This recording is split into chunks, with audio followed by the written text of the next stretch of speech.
Voilà, merci de nous rester fidèles sur Rufisque Sénégal Télévision, la chaîne de la jeunesse, celle qui vous rapproche de la réalité. Nous voilà ainsi à votre numéro, dans votre émission moins nooy def ba falu tey jii ñu si dalal ki nga xam ne mooy monsieur Mamadou Sy di président mouvement Avenir Rufisque nekk tamit candidat Benno Bokk Yaakaar dans la commune de Rufisque Est waxtaan war a séq suñu diggante ñu bàyyi ko mu nuyu suñu ay internet laata ñu sóobu si waxtaan bi monsieur Sy ñu bàyyi laa nga nuyu wax internet yu Rufisque Sénégal Télévision.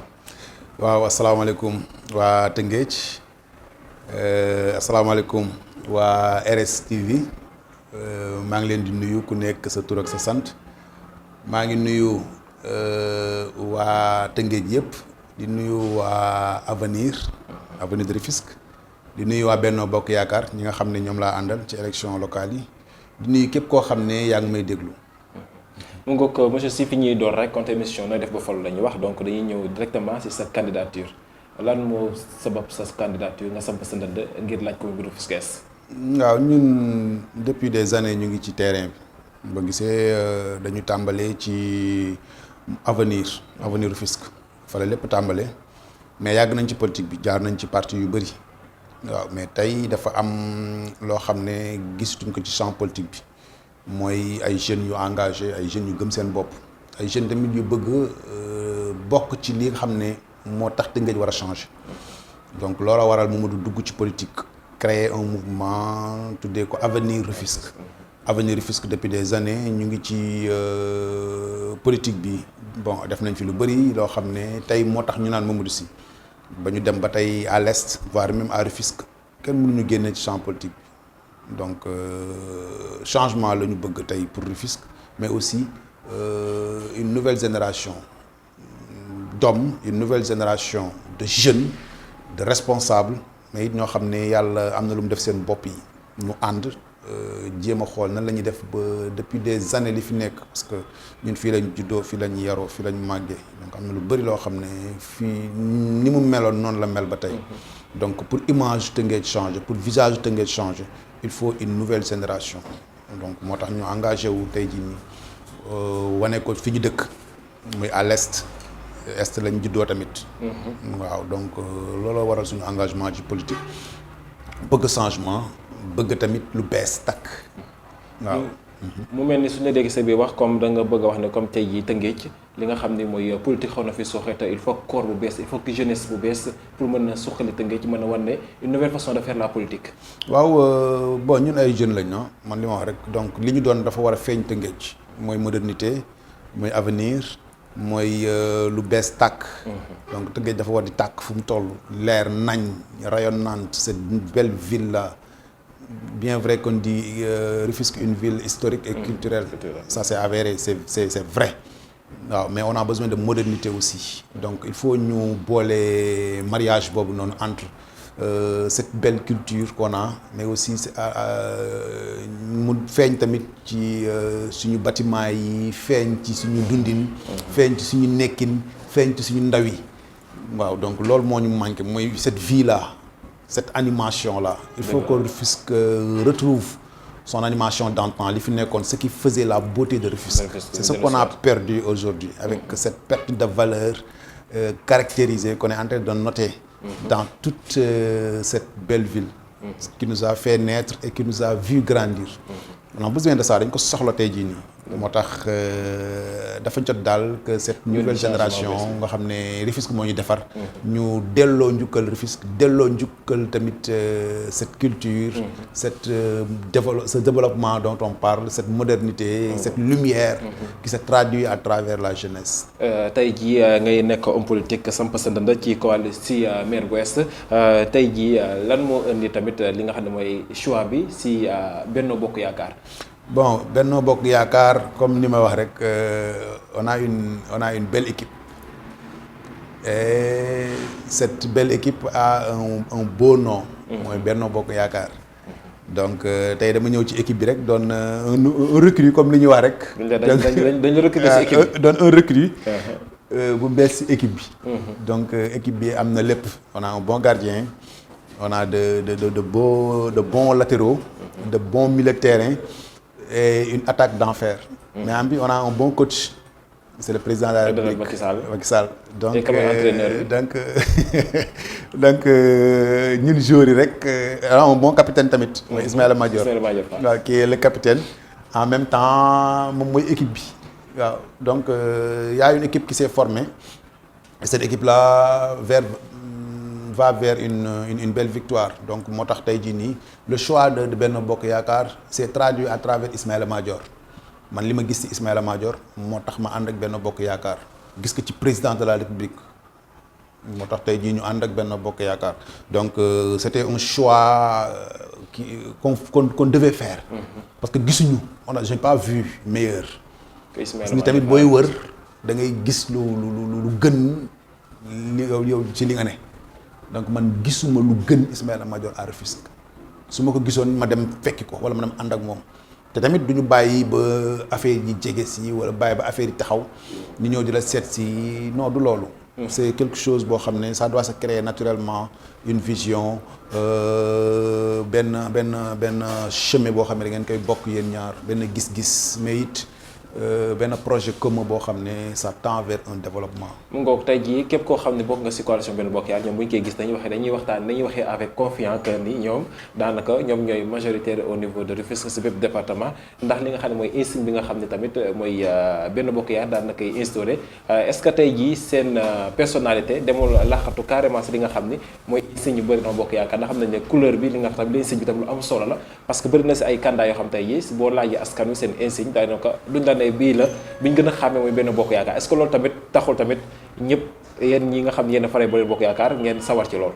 non xam nga fas bi bopp fas bi te couleur yi marron xam nga boobu dafa neex a xàmmee dafa neex a jaay moo tax ma la on a un bon nom suñu équipe tour bi dafa neex Benno Bokk Yaakaar. en plus on a de bons joueurs man côté boobu exemple boobu laay jël rek. waaw cette confiance là bon lu ñu liggéey la rek. dëgg la lu ñu liggéey la man tey jii nii dafa mel ni nga ne Real ne Barça. tey jii nii ay équipe la yoo xam ne tey jii nii wala nga ne Bayern wala Paris. classico waaw ay équipe la yoo xam ne équipe yu mag lañ. donc su boobu yow boo donné un joueur nga dugg ci équipe bu mag nga ñëw tamit nga doon titulaire ci équipe bi. donc da ngay gën a confiant. waaw surtout loolu tam bëgg naa ñu taxaw foofu tuuti parce que est bëri na ay candidats mais yow tey jii yow la Benno Bokk Yaakaar daal di choisir investir la si est loolu ndax liggéey la boo wane parce que tamit yàgg nañ laa dégg si langue politique bi laata sax bu ñuy repousser li nga xam mooy élection municipale yi. waaw xam nga ñun li ñu intéresse actuellement à l'est mooy Ismaïla Madior gagné. Gagné à l'est gagné à la ville ñu gagné à l'ouest gagné au nord avec Mame Omar Mané. donc c'est lu ma wax rek c'est une belle équipe. et cette équipe là gisuma joueurs yu ko gën gisuma des candidats yoo xam ne mën nañ sonal franchement parler nos leaders. nos personnalités politiques mënul gisuma ko. donc choix boobu noonu c'est un choix de la jeunesse Ismaël il est jeune il est encore jeune. donc moom tamit c'est la jeunesse rufisquoise en avant. te en plus am na njàng mi am na tamit carrure bi. parce que boo xoolee quand même man damay xool à travers des photos parce que boo jàngee communication. rien que en voyant la photo de Ismaïla et la photo de notre leader politique il y a une différence. parce que moom am na looy lire ci kanamam. parce que loolu moom daan na ko dañ ma ñuy seexee waxtaan daanaka loolu gën na see insister lu am solo surtout sax lu waral ñu jiital ko ak sondage yi nga xam ne tamit def nañ ko enquête yi wane ne donc mooy personne potentielle boo xam ne tey jii mën na apporter Benno Bokk Yaakaar à la tête de la ville. non man je dis le président est l'homme le plus informé du Sénégal. donc s'il a fait le choix de Ismaïla c'est pas un choix anodin wala un choix par défaut. c'est un choix bien réfléchi et un choix qui devait se faire. moom mooy li war a ne.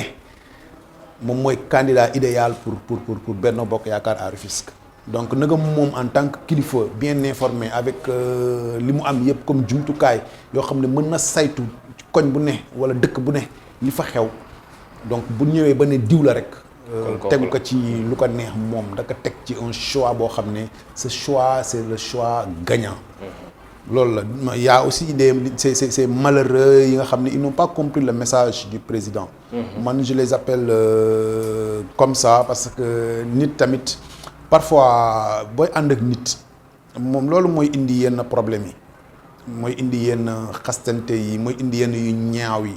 mooy nit da ngay am kilifa nit da ngay nangu ndigal da ngay nangu dogal it waaw bul jiital sa intérêt personnel. da ngay wax ci problème yi nga xam ne am na ci nga xam ñoo bokk même parti bi tey di xeex nga xam ne mooy candidat Ismaïla. ñii génn Benno Bokk Yaakaar yëpp ñii beru yëpp bokkutuñu Benno Bokk Yaakaar parce que loolu il faut ñu leeral ko. d'accord yow mënoo ne da nga dëkk ci kër gi ba pare di sotti waa kër gi ndox di wax lu ñaaw ci biir famille bi non de cette famille là. donc nañu rafetal rek. léegi nañu nangu tamit ay digal.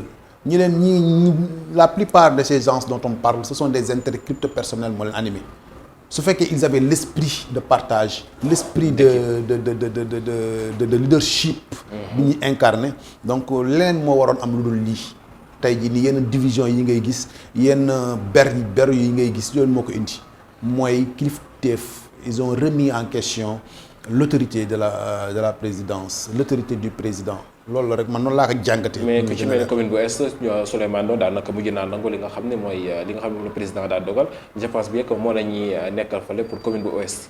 waaw à l'Ouest tamit bon amoon na loolu mais xam nga politique la rek xam nga politique tamit am na ñoo xam ne dañu am caay-caayu politique des jeux politiques yoo xam ne dañ koy def pour ñu dégg la pour ñu waaw nga doon waaw loolu la rek mais au finish ñoom ba léegi ñu ngi ci Benno Bokk Yaakaar te ñeneen ñi dañ génn parce que man nee naa leen li ma wax rek mënoon dëkk ci kër gi ba pare waaw di jël ndox di ko sotti ci kër gi di ko jël wax ju ñaaw di ko def ci kër gi ba pare ne yow yaa ngi ci biir kër gi donc da ngay génn dem sa yoon nga assumer ko balaa ñoo dugg ci li nga xam mooy analyse bu situation ville bu Tëngéej bi leen rek laa lay laaj foofu noonu mooy tey ji ñu doon dégg tamit sa collaboration ak ko ci mel ni si commune bi nga xam ni nekk nga fa muy Séga Ndoye te nee nga sëy bi wax ñaari kuy mënuñoo bokk baar.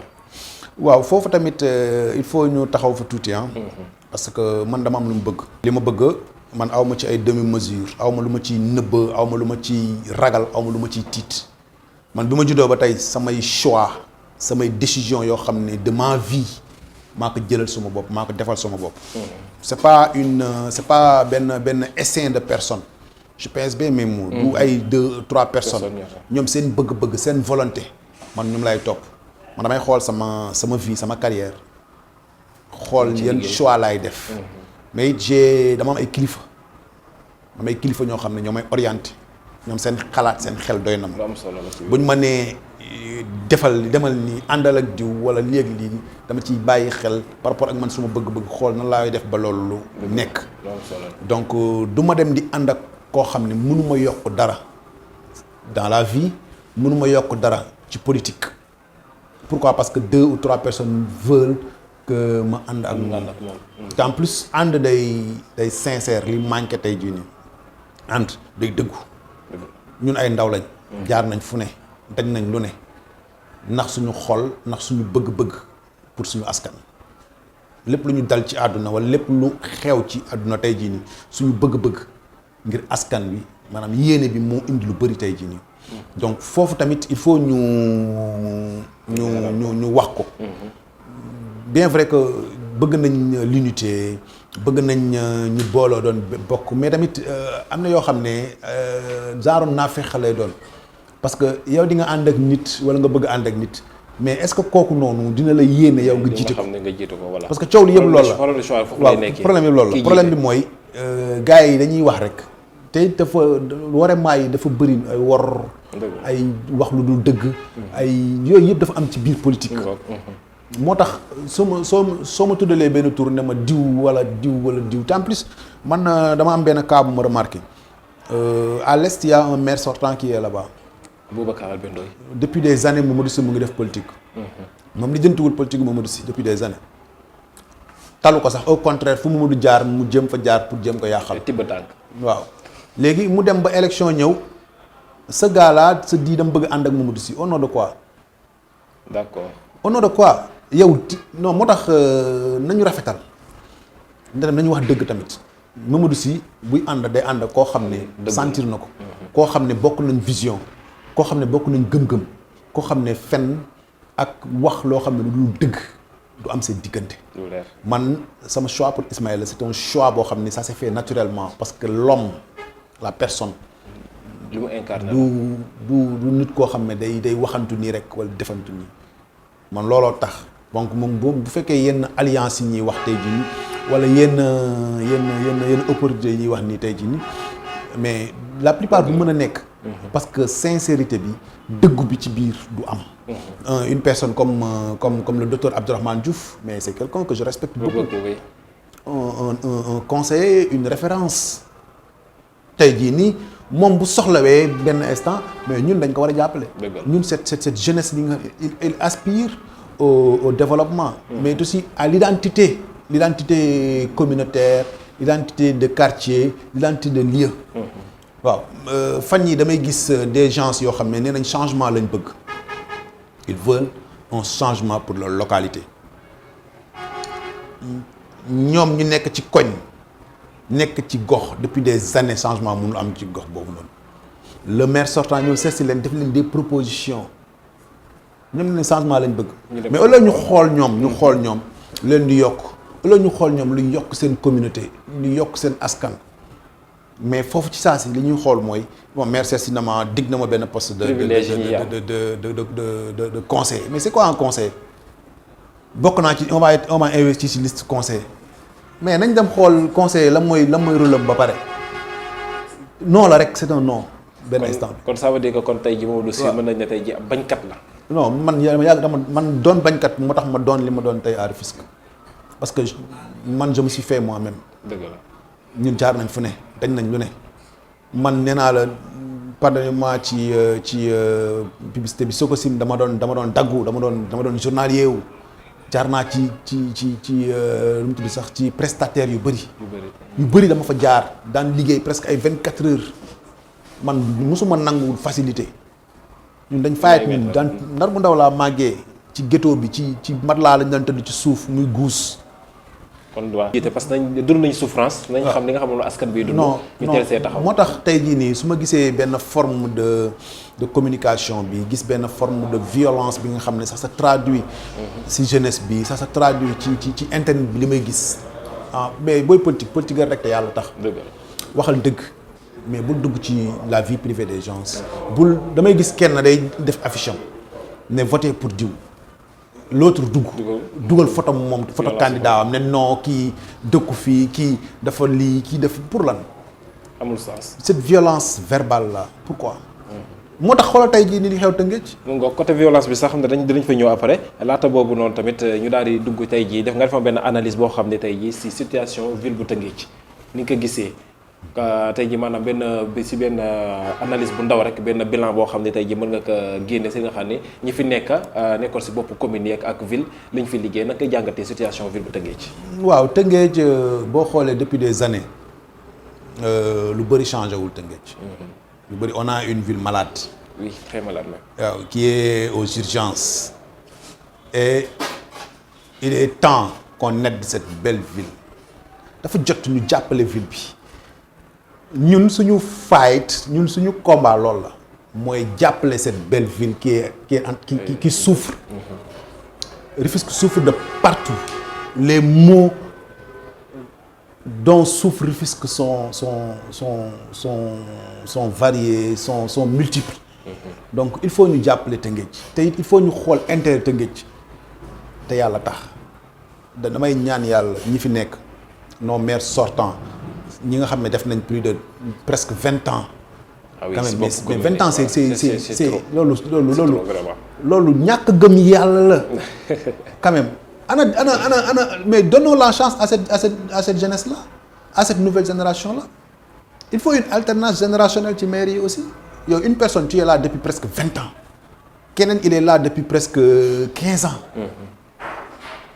quand même benn changement mais waaw mais dafa jot quand même. ñu changé dafa jot tamit moo tax tey li ma gis mooy y a des jeunes qui s'investissent y a des jeunes qui ont été investis aussi. Donc ces jeunes-là devraient avoir le courage d'être au devant. waxuma ñu nekk ci internet bi saagante. waxuma ñu nekk ci làqatu seen ginnaaw machine non mais nañ ko incarner ci seen i jëf. incarner ci seen i wax. am courage génn ci dem ci nit ñi. du tamit ay action de 2 ou 3 personnes ñooy dem ci X wala Y nous voulons la paix non la paix c'est pas lu ñuy wax kese. lu ñuy jëfe la lu ñu dem ci koñ yi bien vrai que mën nga seeti un candidat waxtaan ak moom mais sensibilisation bi du ci candidat yi kese sensibilisation yi c'est à la jeunesse à la population la ñu ko war gën a accentuer parce que cette population cette jeunesse a tendance à perdre ses repères. Surtout loolu. Donc il faut ñu indiwaat leen. Donc pour l'analyse politique bi nga xam ne moom la ñu mën a def ci ville bi mooy ñi nga xam ne ñu ngi fi parce que tamit man je dis on a un maire qui est là et vu son âge il doit aspirer à autre chose qu'à un second mandat. Il doit aspirer à autre chose qu'à moom ay sëtam la war a promouvoir actuellement. Actuellement, il n'est pas candidat à la ville. Mais il est candidat au conseil départemental. Donc moom si boppam li mu war a def mooy man li ma ko wax rek depuis des années na ma recevoir nag maa ngi ngay ñaan yàlla mu recevoir ma man fu ma toog dama koy wax su may dem ma ut kurus ut kaala ut sijaada ut satala ut satala waaw ak kaamil yóbbul ko nekk monsieur le maire dama la ñaan ci njëkk rek xam nga ñun yàlla dag ñu ormal ñu ne xaw nañ am nit ñu yare waaw am jàppal ci lii jaamu yàlla waaw surtout kurus gi tamit nga dóoral ma ay istifaar yu baax waaw nga ñaanal Tëngéej changé comme que yéen vous n'avez pas réussi votre mission donc donnons la chance à cette nouvelle génération là de réussir cette mission te it nañ ko def ci jàmm def ko ci yërmande def ko ci yar teggin ju mat sëkk. Rufisque actuellement dafa sonn Rufisque est aux urgences c'est à nous de l'aider. tey jii en tant que candidat tey jii bu yàlla defee nga toog ci bopp commune bu Est ca programme yéen ñooy point phare yoo xam tey jii boo ngeen takk loolu nga njëkk a lijjanti au niveau de la commune de l'Est au niveau de la ville aussi. non parce que actuellement Tëngéej benn problème la am boo xam ne da ko yàgg sonal. te maire yi fi jàll yëpp presque dañ ko réussir wuñ ko mooy l'assainissement. mais l'assainissement est-ce que léegi jëlee wuñ ko ci compétence yu maire tamit. non xam nga dara dafa am nga compétence yi nga xam ne maire yi am na ko parce que man assainissement mu ngi ci compétence ba léegi parce que boo gisee maire bi mu ngi jël ay nit ñuy bale mbedd yi. ñuy jël ay nit ñuy raxas dëkk bi canal yeeg yooyu noonu ba léegi mu ngi ci. parce que tamit léegi dafa am benn chamboulement au niveau de l'autorité mooy kenn xamul conseil départemental lan mooy njëriñam kenn xamul la mairie de la ville lan mooy njëriñam kenn xamul mairie est bi lan mooy dafa am chamboulement am jaxasoo bu ci mais li ëpp solo lenn la mooy ñu def un plan d'assainissement boo xam ne c'est local avant tout parce que gis naa ko à travers Jokkul gars yi ñu ngi pavé ci génne assainissement gis naa ko à travers Ndargu Ndaw ñoom ay égout yi def ci suuf mu jëm canal ga quartier Cheikh Darou Karim sama koñ gis naa tamit gars yi commencé gas di ko génne mais il faut un plan d'assainissement local. D'accord. Surtout Rufisque Est. Rufisque sonn nañ trop. parce que mënuma concevoir ñu am géej gi nga xam ne c'est versant vers la mer mais pourquoi mënuñu teg un programme boo xam ne man boobu dama ciy insister. parce que actuellement je suis dans une coalition. donc mais ñun avenir ñun assainissement dañ ci miser lu bëri. dañ ci miser parce que am nañ benn programme boo xam ne day coiffer presque tout Rufisque Est voire même après tout Rufisque parce que bu Rufisque doonee un exemple de réussite rek Rufisque Est mën nañ ko jàllale si yeneen communes yi bu fekkee nangu nañ ko mais aussi l'éducation tey jii nii moom mooy la base de toute société de tout développement d'une société c'est l'éducation mooy lépp man nee naa ci compétence yi nga xam ne moom lañ ñu jox li ma jiital ci éducation mooy école yi ci boppam dootuñu jënd fourniture scolaire dootuñu jënd ay blouse élèves yi waaw l'administration scolaire mairie bi moo koy yor. waaw les coopératives maintenant ça a passé de bu njëkk ba ay 500 000 francs à maintenant 10 000 yooyu yëpp mais pourquoi parce que communication bi waroon am. flexibilité bi waroon am. entre l'école ak la commune amul. y a un laisser-aller boo xam ne dafa am. y a benn manque de suivi. manque d'aide boo xam ne dafa am te tey yooyu il faut ñu restaurer ko moo tax je parle de restauration ci côté yu bëri. côté donc santé côté santé ñu renforcer les plateaux médicaux il faut ñu renforcer leen man je parle de renforcement d'accompagnement d'aide mais aussi de parrainage il faut ñu jël benn hôpital comme Youssou Mbargane bon ñu parrainer ko à une société. d'accord parce que boo xoolee dans les normes yeneen communes des fois duñu am li nga xam ne mooy. xaalis bi nga xam ni dinañ mën a daal di. moo tax je parle de parrainage. ñu jël comme dispensaire géej ñu parrainer ko Valda pourquoi pas. waaw mais tamit société yi fi nekk yu si bëri. parce que tamit dañuy jàppale ñu jaarale ko si RSE yi non si mais il est temps nag parce que loolu yëpp gis nga liggéeyu maire du takki jabar rek du yori oto yi rafet di dawal loolu du liggéeyu maire kese. du lijjanti say marché du laal compte 226 bi du loolu rek. liggéeyu maire mooy assister sa population mooy appuyer l'éducation mooy appuyer le développement. te maire war na am fulaay dem ba ci benn société boo xam ne mais xoolal plateau kii bi nekk fii nii plateau industriel bu bees bi tendre vers Diamniadio. mais c'est l'Est mais il y a de nouvelles sociétés qui sont implantées là-bas. L'Est est riche en matière d'industrie et autres. D'accord. Parce que li mu am ci le capital industrie bi mu am mais beneen commune amu ko.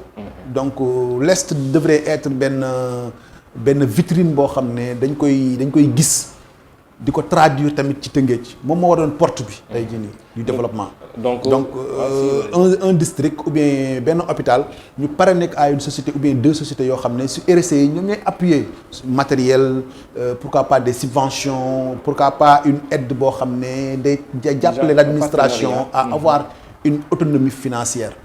tant que amuñu loolu noonu mais yëpp ce sont des idées mais maire taluñu ko tey jii nii li ñu tal mooy politique li ñu tal mooy takki jabar li ñu tal mooy am oto yu rafet jëndi kër dem dëkki ay HLM dem dëkki ay Almadies 2 loolu lañ tal maire yi xëccoo est yëpp dëkkuñu est. yaa ngi dal ci kaw commune maire yi nekk ci commune bu est. dëkkuñu est maire yi xëccoo est yëpp gars yi xëccoo est yëpp moo tax man damay wax nañ am fulaay seen doom yi nga xam ne ñu ngi ci dëkk bi. dëkk ci dëkk bi di yeewoo ci dëkk bi di saafonteeg dëkk bi di demalanteeg dëkk bi nekk ak waa dëkk bi nañ am fulaay jox leen dëkk bi. dëgg la surtout la jeunesse tamit. ñu gérer dëkk bi parce que ñu ñoo bokk dëkk bi. dëgg la te dëkk bi bu ñaawee tamit yàqu mais ñun ñooy ñàkk dëkk bi. ñun ñooy sonn ci dëkk bi donc ñun ñoo moom dëkk bi donc nañ ànd dëkk bi rek defar dëkk bi. donc yegg nañ daanaka li ñu dese si temps bëreetul donc ñu daal di ñëw rek si côté actualité li nga xam mooy sax li nga doon wax mooy violence yi nga xam ne meeku nañ ko ak si yenn tamit liste yi nga xam ne tamit rejeté nañ ko ban jàng nga ci am si yooyu yëpp. waaw côté boobu xam nga on parle d'actualité tey jii nii mais boo gisee violence bi am tey man nee naa dama koy tënkee ci ay points. benn point bi mooy sur l'éducation a failli benn instant l'éducation a failli. te loolu day tàmbali ci système éducatif bi parce que on avait de belles écoles. yoo xam ne ça formait de beaux enseignants. de bons enseignants. et loolu tey jii on a perdu ça depuis l'installation vacataria volontariat moo perturbé tey jii nii système éducatif bi. tey on a des enseignants voire même des professeurs yoo xam ne seen niveau c'est à revoir. Oui, parce que bu njëkk ba un enseignant mais c'était benn privilège la. un enseignant dafa doon incarner le respect comme si solinam ci doxinam ci waxinam bu waxee rek da ngay xam ni kii il sort d'une école de prestige te tey loolu lañ perdre donc point bi may tàmbalee mooy point ci école bi l'école a failli benn instant ci kër yi les parents ont démissionné éducation de base bi aussi. waaw les parents ont démissionné tey parents yi talatuñu l'éducation de leurs enfants li ñu tal mooy comment faire pour apporter pour motale les 3 repas ndekki añ reer loolu lañ tal suñu yaay yi li ñu tal mooy xëy suba dang-dang yi dem étant perte de repère manque de civisme caractérisé et notoire loolu moo fi am tey jii nii parce que mënuma concevoir un jeune durant plus de 7 ans ngay xeex pour sa stade ñëwaat tey ñu gagné sa équipe pour ay football ay fo loo xam ne ñun ñoo war a bokk ndey ñoo war a bokk baay ñun ay Rufisquois lañ. ñun ay sénégalais lañ. ñun ñoo war a booloo doon benn. ñun ñuy xeex ba ci rayante ba ciy gaañante. donc il faut ñu xoolaat suñu bopp. manque de civisme boobu noonu. te loolu yëpp ça renvoie à l'école. Ça renvoie aux démissions des parents. Manque de civisme boobu noonu. Manque d'empathie tey jii nii yërmande. te violence bi on tend vers des élections. et cette violence là dañ koy gis ci réseaux sociaux yi. violence verbale bi. waaw ay wax ju ñaaw wax ju bon. pourquoi au nom de quoi. nañu l'homme nit day respecter boppam.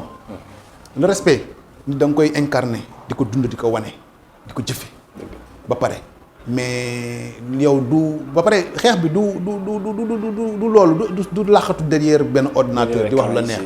xeex bi mooy dem vers les populations sensibiliser leen waxtaan ak ñoom.